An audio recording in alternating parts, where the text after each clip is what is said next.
दोस्तों नमस्कार। मेरा नाम गोपीचंद चौधरी और मैं राजस्थान में भरतपुर डिस्ट्रिक्ट को बिलोंग करता हूं। मेडिकल में मेरा जैसा भी बताया नौकरी कर रहा हूं पिछले लगभग 32 साल से। अब एक बात करते हैं खास बीमारी के बारे में। एक्चुअल में बीमारी और डिसऑर्डर ये दोनों में बहुत बड़ा फर्क है। हमें पता ही नहीं है कि हम जिसको बीमारी समझ बैठे वो बीमारी है या नहीं है। आपको कुछ मैं चौंकाने वाले फैक्ट बताना चाहूंगा। पहला फैक्ट है कि 20 साल पहले अस्पतालों की संख्या कम थी, अभी अस्पतालों की संख्या बढ़ती जा रही है। और अस्पताल करते क्या है, मरीज गया तो उसका इलाज करना ही तो उनका मेन काम है। हॉस्पिटल के अंदर अगर लोगों का इलाज हो रहा है, डॉक्टर्स की संख्या बढ़ रही है, हॉस्पिटल की संख्या बढ़ रही है, तो फिर मरीजों की संख्या तो घट जानी चाहिए ना। इसका मतलब क्या है कि वहां पर इलाज हो रहा है किनका। देखिए, दो तरह की बीमारी है। एक वो है जिसे बीमारी कहते हैं। बीमारी उसे कहते हैं जिसमें आप पर किसी वायरस का, किसी बैक्टीरिया का या किसी जर्म्स का हमला हुआ हो, पहली बात। या आप किसी एक्सीडेंट के शिकार हो गए हो, आपको कोई इंजरी हुई हो, बर्न इंजरी हो गई हो, हाथ कट गया हो, पैर कट गया हो, सिर फूट गया हो, कहीं सर्जरी की जरूरत है, तो उसके लिए अस्पताल की जरूरत होगी। दूसरी चीज वो है जिसे बीमारी नहीं कहते, बट उसको आज के टाइम पर लाइफ स्टाइल डिजीज का नाम दे दिया गया है। एक्चुअल वो डिजीज नहीं है। अगर कोई बीमारी है तो कैसे पहचानेंगे? अगर कोई बीमारी है तो उसका इलाज जरूर होगा, और बीमारी का इलाज हमेशा 10 दिन, 5 दिन, 15 दिन में कर दिया जाता है। यदि कोई ऐसी चीज है जिसके लिए आपको लंबे समय तक दवाएं रिकमेंड की जा रही हैं, तो रियल में वह बीमारी है ही नहीं। वो क्या है? वो एक लाइफ स्टाइल डिसऑर्डर है। बॉडी के जो ऑर्गन है उनका हार्मोन डिसबैलेंस डिसऑर्डर है। जैसे कि किसी को बुखार आ गया, एक वायरस की वजह से या एक बैक्टीरिया की वजह से, उसको एंटीबायोटिक दे दिया जाएगा, उसको 3 दिन, 5 दिन टाइफाइड होगा, कुछ भी होगा, मलेरिया हो गया, तो 7 दिन, 10 दिन, 15 दिन में वो ठीक हो जाएगा। किसी को यदि ट्यूबरक्लोसिस हो गया तो अगले 45 दिन में उसका बुखार उतर जाएगा और 6 महीने कोर्स के बाद वो ठीक हो जाएगा। किसी को अगर मान लेते हैं इंजरी हो गई, तो उसको स्टिच रिमूव कर दिया जाएगा और उनको अलग कर दिया जाएगा या जोड़ दिया जाएगा, जो भी सिचुएशन होगी, और उसको एक पैर भी टूट गया तो उसको महीने 2 महीने में उसको ठीक कर दिया जाएगा। इसका मतलब है ये बीमार थे, इनका समाधान था और ये ठीक हो गए। अब इनको कह दिया गया अब आपको आगे दवाइयां नहीं खानी। लेकिन ब्लड प्रेशर किसी को हुआ तो क्या उसको 1 महीने, 2 महीने, 3 महीने, 4 महीने बाद कह दिया जाएगा अब दवाइयां बंद कर दो? नहीं, क्योंकि वो बीमारी ही नहीं है। वो बीमारी है ही नहीं। वो आपकी लाइफ स्टाइल की वजह से एक बॉडी का डिसऑर्डर क्रिएट हुआ है। चूंकि वो डिसऑर्डर आपकी लाइफ स्टाइल से आपने खुद डिसाइड किया है, इसलिए उसका सॉल्यूशन भी आपके पास है। ठीक। किसी को मान लेते हैं, किसी को डायबिटीज हो गया, तो क्या डायबिटीज अगर हो गया, अगर ये बीमारी होती तो इसकी कोई मेडिसिन होती ना, कि भाई ये आप दवा ले लीजिए, 1 महीने 2 महीने का कोर्स है, उसके बाद आपकी डायबिटीज ठीक हो जाएगी। बट ऐसा नहीं होता, क्योंकि ये diabetes is not a disease. ये क्या है? डायबिटीज आपका पैनक्रियाटिक डिसऑर्डर है। ये आपके आज के खान पान और जीवन शैली से आपने उत्पन्न किया है। चूंकि इसका सीधा संबंध खान पान और जीवन शैली से है, इसलिए इसकी कोई मेडिसिन नहीं बनी। जिसका समाधान ही खान पान और जीवन शैली है, तो उसकी दवाई कोई दी भी नहीं जा सकती। तो उसका सॉल्यूशन कौन करेगा? आप खुद करेंगे। हमारा शरीर दवाइयां खाने के लिए नहीं बना है। दवाओं का इतिहास बहुत लंबा नहीं रहा है। एलोपैथी का इतिहास बहुत लंबा नहीं रहा है। एलोपैथी को आपको केवल इमरजेंसी में इस्तेमाल करना है, सर्जरी के लिए इस्तेमाल करना है, आपको इन्फेक्टेड डिजीज के लिए इस्तेमाल करना है। लाइफस्टाइल डिजीज में एलोपैथी का कोई रोल नहीं है। और यही कारण है कि वहां पर जो भीड़ अस्पतालों में आपको दिखती है, वहां रियल में जो पेशेंट है दैट इज ओनली 20%। 80% जो पेशेंट है वो पेशेंट है लाइफस्टाइल से रिलेटेड। वो उसके बॉडी के डिसफंक्शन, बॉडी का डिसऑर्डर की वजह से है, जो उसने खुद क्रिएट किया है। उसे दवा नहीं, उसे पोषक तत्वों की जरूरत है। अगर उसको उसके जिस ऑर्गन ने अपने आप के फंक्शन को डिसबैलेंस कर लिया है, उस ऑर्गन के स्वस्थ रहने के लिए उसकी जरूरत के हिसाब से उसको पोषक तत्व डिसाइड करके दे दिए जाएं, तो वो लाइफ स्टाइल से ठीक हो जाएगा। उसको लाइफ स्टाइल से होने वाली बीमारियों से वो बाहर आ सकता है। ठीक। तो ऐसी ही एक चीज के बारे में जानते हैं, दैट इज थायराइड। है ना। थायराइडिज्म जो बीमारी होती है थायराइड, एक्चुअल में ये बीमारी नहीं है, ये डिसऑर्डर है, ये थायराइड का डिसऑर्डर है। ठीक, तो ये है क्या एक्चुअल में, कहाँ है ये थायराइड ग्लैंड, कहाँ पाई जाती है, इसके काम क्या है और इसका क्या बीमारी हो सकती है, आपको लक्षण क्या होते हैं और उसका सॉल्यूशन क्या है और सप्लीमेंट क्या चाहिए, उन चीजों पर बात करेंगे अगले 15-20 मिनट। आपकी जो रिप्स है, ये जो कॉलर बोन होती है, हड्डी, लास्ट हड्डी, इसके सेंटर में जब आप ऊपर उंगली उठाएंगे तो यहाँ एक होलो मिलेगा आपको, एक गड्ढा सा मिलेगा। इसके जस्ट ऊपर जाएंगे तो यहाँ पर आपको एक पसली की तरह रिप्स जैसी 3 धारियां मिलेंगी, लहर सी मिलेंगे, उठा हुआ हिस्सा मिलेगा, यहां पाई जाती है आपकी थायराइड ग्लैंड। ठीक, इसका काम क्या है, ये क्या करती है एक्चुअल में, इसका जो मेन फंक्शन है पूरे बॉडी के ऊपर, बॉडी के लगभग सभी फंक्शंस के ऊपर इसका रोल है। कुछ मुख्य रोल क्या है, ये मेटाबॉलिक रेट को कंट्रोल करता है आपका थायराइड ग्लैंड। इस ग्लैंड के काम क्या है, ये आपकी मेटाबॉलिक रेट को कंट्रोल करता है, आपको सही समय पर और पर्याप्त मात्रा में भूख लगे इस बात का इंतजाम बंदोबस्त करता है आपका ये ग्लैंड। आपके डाइजेशन सही से काम करे उसमें रोल अदा करता है आपका यही थायराइड ग्लैंड। आपकी बॉडी में ऑक्सीजन कंजप्शन बढ़े, यानी कि आपका शरीर मैक्सिमम ऑक्सीजन इनहेल कर सके और यूटिलाइज कर सके, इसके लिए रेस्पॉन्सिबल होता है आपका यही थायराइड ग्लैंड। आपकी बॉडी के टेम्परेचर को रेगुलेट करता है, सर्दियों में आपकी बॉडी के टेम्परेचर को राइज कर देता है, गर्मियों में आपके टेम्परेचर को नीचे ले आता है, आपको स्वेटिंग जो पसीना आता है उसको रेगुलेट करने का काम करता है आपका ये थायराइड ग्लैंड। इसके अलावा बॉडी के हर फंक्शन के, हर ऑर्गन के ऊपर इसका मेन काम है। ठीक, लगभग ये सभी बॉडी की एक्टिविटी के लिए रेस्पॉन्सिबल है। यही कारण है कि आपने सुना होगा किसी को यदि थायराइड हो गया तो उसको बीपी भी होगा, उसको ये भी होगा, या ये कहिए किसी को अगर डायबिटीज हो गई है तो उसको हाइपरटेंशन भी होगा। यानी कि एक आपका ग्लैंड यदि वो उसने अपना डिसफंक्शन मोड में चला गया तो वो दूसरी ग्लैंड को प्रभावित करेगा, क्योंकि अल्टीमेट उसने अपने द्वारा किए जाने वाले फंक्शन के साथ साथ वो दूसरे ग्लैंड के फंक्शन के लिए भी कहीं ना कहीं रेस्पॉन्सिबल है, उसका असर वहां तक जाएगा। ठीक, अब प्रॉब्लम क्या है इस थायराइड में, प्रॉब्लम क्या है एक्चुअली, जो थायराइड ग्लैंड है ये एक इंटेलिजेंट ग्लैंड है। इंटेलिजेंट ग्लैंड का मतलब है अपने निर्णय यह ग्लैंड खुद लेती है, इसके लिए निर्णय कोई डॉक्टर या कोई दवा नहीं ले सकती, इसके अपने खुद के डिसीजन होते हैं। इसे ये पता होता है कि इसे कब और कितना हार्मोन रिलीज करना है, ये डिसाइड डॉक्टर नहीं कर सकता, ये ग्लैंड खुद डिसाइड करती है कि मुझे कब और कितना हार्मोन रिलीज करना है। ठीक, हमारी थायराइड ग्लैंड की सेहत को सही रखने के लिए जो पोषक तत्व चाहिए, यदि वह पोषक तत्व इसको नहीं मिल रहे हैं, इसकी भी अपनी खुराक है, खाना खुराक है इसकी, यदि वो पोषक तत्व इसको नहीं मिलेंगे तो होगा क्या, इसका जो फंक्शन है, और इसका फंक्शन क्या है, थायरोक्सिन हार्मोन को रिलीज करना, सही मात्रा में रिलीज करना, सही समय पर रिलीज करना। अगर इसको हेल्दी रहने के लिए जो पोषक तत्व चाहिए वो ना देकर गलत चीजें इसको दी गई तो इसकी सेहत खराब हो जाएगी और ये इसके फंक्शन डिस्टर्ब होने लगेंगे।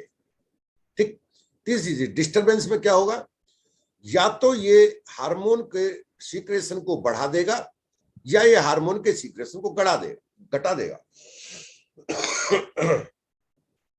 जब ये हार्मोन जो थायरोक्सिन हार्मोन है उसके सीक्रेशन को बढ़ा देता है तो उसे हाइपोथायरॉयडिज्म कहते हैं।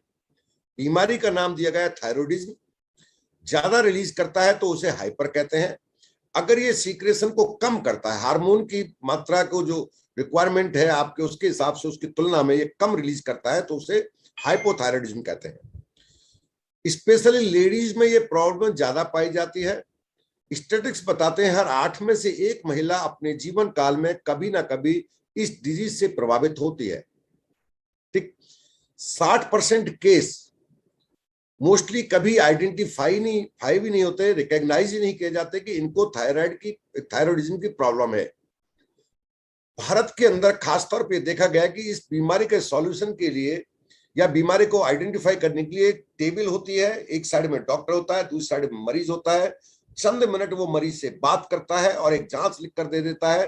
कई बार वो जांच का रिपोर्ट सही भी नहीं होता है, और चूंकि ये बार बार बदलता है, इसलिए एक रिपोर्ट पर डिसाइड भी नहीं किया जा सकता, बट यहाँ पर ब्लाइंड ट्रीटमेंट दे दिया जाता है, क्योंकि इसके द्वारा इसके डिसफंक्शन की वजह से होने वाले लक्षण इतने सूक्ष्म और बारीक होते हैं कि उन्हें आसानी से पकड़ा नहीं जा सकता। जबकि पश्चिम कंट्रीज के अंदर, यूरोपियन कंट्रीज, यूएस के अंदर थायराइड के मरीज को जब वो ट्रीटमेंट के लिए जाता है तो उसके ट्रीटमेंट को स्टार्ट करने से पहले और सही से डायग्नोसिस लेवल तक पहुंचने से पहले डॉक्टर मिनिमम 2 से 3 साल का समय लेता है। हमारे यहाँ 2 से 3 मिनट का समय लेता है डॉक्टर, क्योंकि ये एक आम बात नहीं हो सकती, ये एक गंभीर बात है। इसके सही निर्णय पर पहुंचने के लिए उसकी पूरी जीवन शैली को, उसके खान पान को, उसके लक्षणों को ऑब्जर्व किया जाता है। इसलिए वहां पर इसके पेशेंट के साथ डॉक्टर अपने व्यक्तिगत रिलेशन डेवलप करता है। जब उसके रिलेशन डेवलप होते हैं तब वह उससे बातें करता है, उसके एक एक लक्षण को ऑब्जर्व किया जाता है, समय समय पर जांच की जाती है अलग अलग तरह की, ताकि राइट कंक्लूजन पर पहुंचा जा सके। बट हमारा जैसा सिस्टम है, इसलिए कहते हैं इंडिया का जो हमारा सिस्टम है, हेल्थ सिस्टम, दैट इज एक बहुत ही गिरा हुआ सिस्टम है, यानी कि सब कुछ उल्टा सीधा है।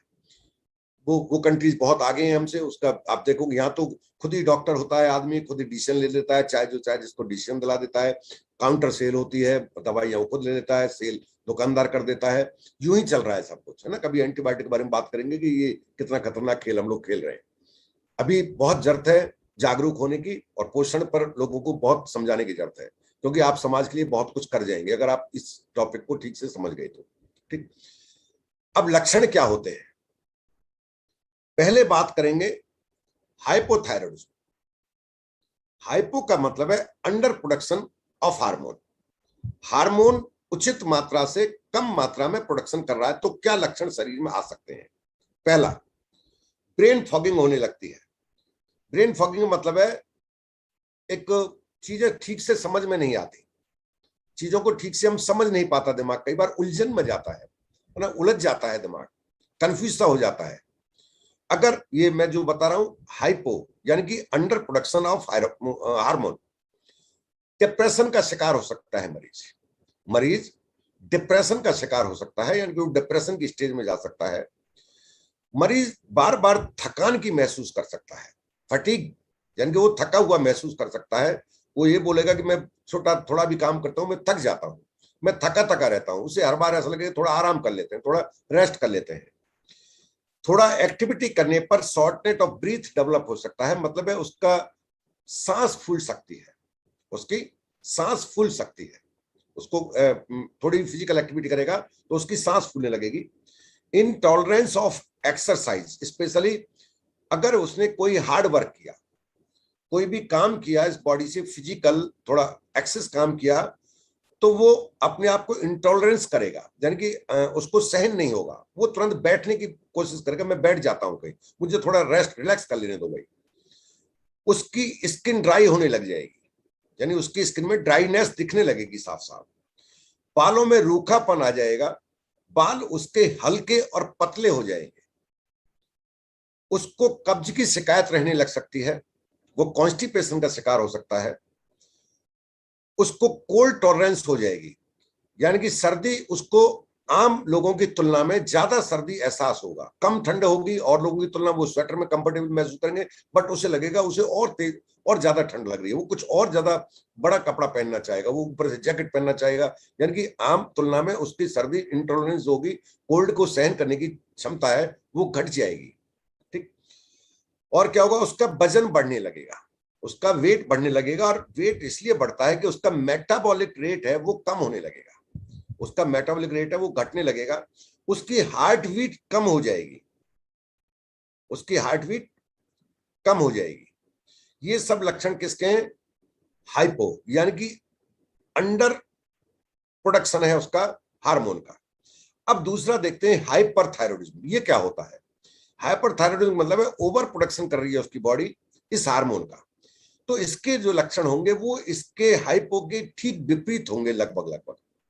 जैसे कि उसको नींद ठीक से नहीं आएगी, उसका एंजाइटी का एहसास, एक तरह से उलझन का एहसास उसका बढ़ जाएगा, उसको बेचैनी महसूस होगी, उसके हाथों में हैंड ट्रेमर्स, कंपन आने लगेंगे, थोड़ा हाथ को जब सीधा करेगा तो हाथ थोड़ा कंपन, एक कपकपी महसूस करने लगेगा।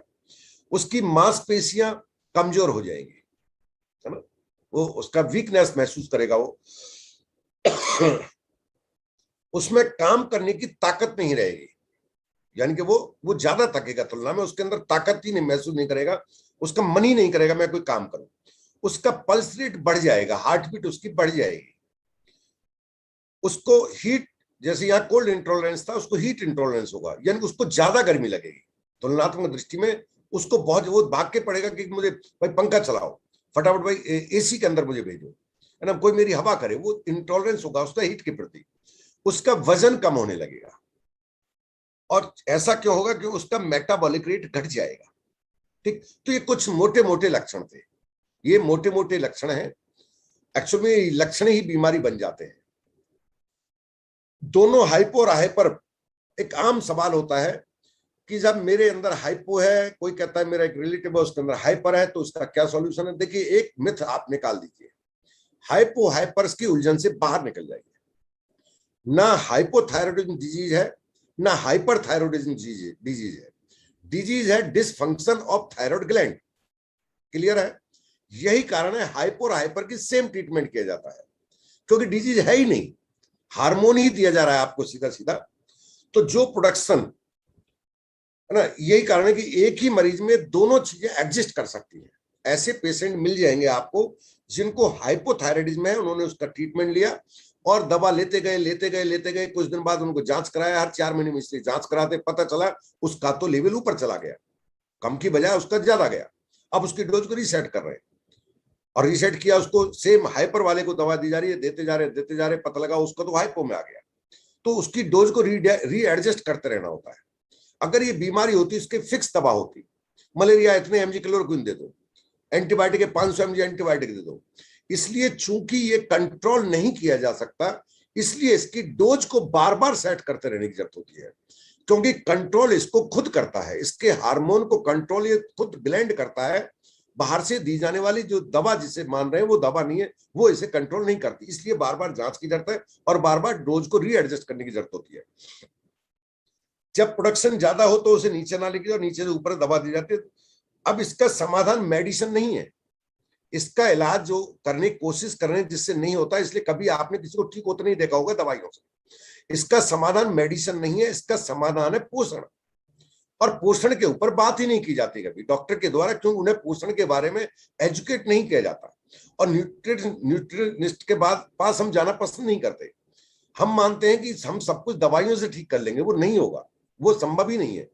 तो जो लाइफ स्टाइल डिजीज है उनका ठीक होने का संबंध दवाइयों से नहीं है, चाहे वो कोई भी बीमारी हो। लाइफ स्टाइल डिजीज की बहुत बड़ी लिस्ट है आज की तारीख में, उन सबका समाधान सिर्फ और सिर्फ न्यूट्रिशन है, पोषण है। ठीक, ऐसा क्यों होता है? क्योंकि मेडिसिन को ये नहीं पता नीचे हाइपो के लिए जो दवा दी जा रही है तो ऊपर कहां जाके रुकना है, ये मेडिसिन को नहीं पता है। और ज्यादा है उसको कम करने के लिए दवा दी जा रही है, तो उस दवा को ये नहीं पता नीचे कहां जाके रुकना है। ये किसे पता है? ये पता है आपके थायराइड ग्लैंड को, क्योंकि ये क्या कहे, इसके बारे में क्या कहा जाता है, that is very intelligent gland. ये इंटेलिजेंट ग्लैंड है, इसलिए ये निर्णय खुद लेती है। अब सॉल्यूशन क्या है जी? सॉल्यूशन ये है कि पहली बात तो दिमाग से हाइपो और हाइपर दो अलग अलग नहीं है, ट्रीटमेंट एक ही है इनका, इसको दिमाग से निकाल दीजिए। आपको डॉक्टर बनने की जरूरत नहीं है, आपको स्वस्थ रहने की जरूरत है। दूसरी बात, आपको चाहिए आपकी ग्लैंड ठीक से काम करे, ठीक से फंक्शन करे, ना ज्यादा ना कम। ज्यादा और कम ये हमारे कंट्रोल में नहीं है, ये कंट्रोल में किसके में है? ग्लैंड में है। ठीक, तो ये ठीक से काम करे, यह निर्णय ग्लैंड का है। इसलिए हमें इस ग्लैंड के पोषक तत्वों को, इसको ये ठीक से काम करे, उन पोषक तत्वों के बारे में जानने की और वो सॉल्यूशन देने की जरूरत होगी। सॉल्यूशन क्या है? सॉल्यूशन दोनों का एक ही है, न्यूट्रिशन, जो कि थायराइड ग्लैंड के ठीक से फंक्शन करने में हेल्प करेगा। वो क्या है, क्या देना होता है इसके लिए? इसको चाहिए ओमेगा 3 फैटी एसिड सही मात्रा में और अच्छी क्वालिटी का। इसको चाहिए सेलेनियम, जिससे अच्छा हेल्दी बना रहे। इसको चाहिए विटामिन बी, इसको चाहिए विटामिन डी, इसको चाहिए प्रोटीन अच्छी मात्रा में और सही मात्रा में, सही गुणवत्ता का, चाहे जैसा प्रोटीन नहीं चाहिए इसको। इसको चाहिए आयोडीन, इसको चाहिए एंटीऑक्सीडेंट, इसको चाहिए स्ट्रेस रिलीवर, अश्वगंधा जैसा कोई स्ट्रॉन्ग स्ट्रेस रिलीवर, इसको चाहिए ग्रीन टी एक्सट्रैक्ट। तो ग्रीन टी में खास चीज पाई जाती है जिसके कहते हैं लिचिसिन, वो काम करते हैं, उनका बहुत बड़ा रोल है। और इसको चाहिए रिफाइंड ऑयल से दूर रखना हमेशा। अगर रिफाइंड ऑयल आपके खाने का हिस्सा बना हुआ है तो आपका थायराइड रिफाइंड ऑयल के कारण थायराइड की डिजीज, जिसे थायराइडिज्म कहते हैं, ज्यादा समाज में आई है। अब बात करते हैं कितनी मात्रा में लेने की जरूरत होगी। इसके लिए आपको जिन्होंने बुलाया उनके साथ बैठिए, वो आपको एग्जैक्ट डोज लिखाएंगे। रेंडमली डोज मैं लिखा देता हूं, है ना। इनकी जरूरत बढ़ सकती है। कभी अगर मौका मिलेगा तो मैं एक स्पेशल सेशन जरूर लूंगा आपकी टीम के लिए, और वो लूंगा नेचुरल बी पर। नेचुरल बी इतना कमाल का प्रोडक्ट है, उसको लेकर बहुत सारे मिथ हैं। और आपको बता दूं, लेटेस्ट स्टडी ये बताती है कि हार्ट पेशेंट बढ़ने का कारण कोलेस्ट्रॉल का डिपॉजिट होना नहीं है, हिमोसिस्टोन लेवल का बढ़ना है, यानी कि B12 का घटना है। तो एक बड़ा टॉपिक है ये, अपने आप में लगभग 30 से 45 मिनट का टॉपिक है, तो उस पर बात जरूर करेंगे कभी ना कभी। अब बात करते हैं इसकी डोज के बारे में। तो मैं बीच में नेचुरल भी इसलिए आ गया कि जैसे उसकी डोज को लेकर बड़ा कंफ्यूजन होता है। कुछ लोग 1 लेते हैं, 2 लेते हैं, कितनी लेनी चाहिए। उसकी डोज है एक्चुअल में आपको उसकी 9 टैबलेट तक पहुंचना होगा। अगर आप चाहते हैं हार्ट पेशेंट ना बने तो आपको मिनिमम है 3 डोज उसकी। हम इस मिनिमम का भी 1/3 कर लेते हैं और उसमें भी स्किप कर जाते हैं। ठीक, तो ये कुछ चीजें इनकी डोज को लेकर आपको थोड़ा जानने की जरूरत है। चूंकि आप थायराइडिज्म की डिजीज पैदा होने के बाद ले रहे हैं, इसलिए आपकी डोज को बढ़ाना होगा। आप फिट हैं तो आपको जो रिकमेंडेड की जाती है वो डोज राइट डोज है, जो एक रूटीन ट्रेनिंग में हम बताते हैं, वो हेल्दी व्यक्ति को हेल्दी बने रहने के लिए। चूंकि आप स्पेसिफिक एक डिजीज को से बाहर आने की दिशा में जाना चाह रहे हैं, इसलिए आपकी डोज डिफरेंट होंगी। फिर मैं रूटीन डोज बता रहा हूँ। ओमेगा लेना है आपको दिन में 3 बार, सुबह दोपहर शाम। नेचुरल भी लेना है 1 टैबलेट सुबह दोपहर शाम, कॉम्बिनेशन ऑफ सप्लीमेंट बता रहा हूं मैं आपको। न्यूट्राइट डेली लेना है आपको 1 सुबह 1 रात को। विटामिन D3 लेना है आपको 1 सुबह 1 टाइम। कैलमैक डी लेना है आपको 1 सुबह 1 दोपहर 1 शाम को, या 1 सुबह और 2 शाम को। दोनों ही डोज में से आप चूज कर सकते हैं। आपको एक हैवी एंटीऑक्सीडेंट के रूप में चाहिए CFB जैसा strong product, concentrated fruit and vegetable, 1 सुबह 1 शाम को। आपको चाहिए ग्रीन टी वाला प्रोटीन पाउडर, 1 स्कूप सुबह और 1 स्कूप भरकर शाम को, यानी 20 ग्राम आपको लेना है। उसके अंदर बहुत अच्छी मात्रा में और बहुत अच्छी क्वालिटी का क्या है, प्रोटीन के साथ साथ ग्रीन टी। ठीक, ये जो कॉम्बिनेशन मैंने बताया, ये आपको समस्या से ठीक से मुकाबला करने में सपोर्ट करेगा। अगर आपने इस कॉम्बिनेशन को अपनी लाइफ स्टाइल का हिस्सा बनाया, आपने अपनी डाइट का हिस्सा बनाया, आपने अपने पोषण का हिस्सा बनाया, तो धीरे धीरे आप क्या देखेंगे, आपकी जो डिपेंडेंसी है मेडिसिन के ऊपर, वो डिपेंडेंसी कम होने लगेगी और बहुत कम समय बाद आप अपने आप को एक हेल्दी मोड में पाएंगे। आप पाएंगे कि आपकी दवाइयां बंद हो गई, जबकि जितनी भी लाइफ स्टाइल डिजीज इंसान को होती है उनको रिवर्सिबल और क्योरेबल नहीं माना गया। यही कारण है बीपी की दवा चली जिंदगी भर चल रही है, डायबिटीज चली जिंदगी भर चल रही है, थायराइड जिंदगी भर चल रही है। लेकिन अगर आप उसको सही से पोषण देंगे तो हम काम करते हैं उस ऑर्गन को अपने मूल प्रवृत्ति में लाने पर। हम उस ऑर्गन को ठीक कर रहे हैं, ना कि डिजीज को ठीक कर रहे हैं। क्योंकि फंक्शन, अगर ऑर्गन सही हो गया, हमारा ये ग्लैंड ठीक हो गई, इसको ठीक से न्यूट्रिशन मिला, इसका फंक्शन ठीक हो गया, तो हमें जरूरत ही नहीं पड़ेगी ना किसी चीज की। सारे सिम्टम जो आ रहे हैं, इसके रिवर्स सिम्टम दिख रहे हैं, वो सिम्टम धीरे धीरे वाइप ऑफ होने लगेंगे, आपके शरीर में से जाने लगेंगे। तो इस तरह से आपको सप्लीमेंट पर बहुत जानने की जरूरत है, बहुत काम करने की जरूरत है। अगर आपको महंगा लगता है तो आपको बिजनेस को तेजी से बिल्ड करने की जरूरत है। नया साल शुरू हो गया, एक बड़ा गोल बनाइए, अच्छी टीम के साथ हैं, अपनी अपलाइन मेंटर चुनिए, उनके साथ बैठिए, सही निर्णय लीजिए, आप बहुत ऊंचाई तक जा सकते हैं। Thank you very much. Back to host.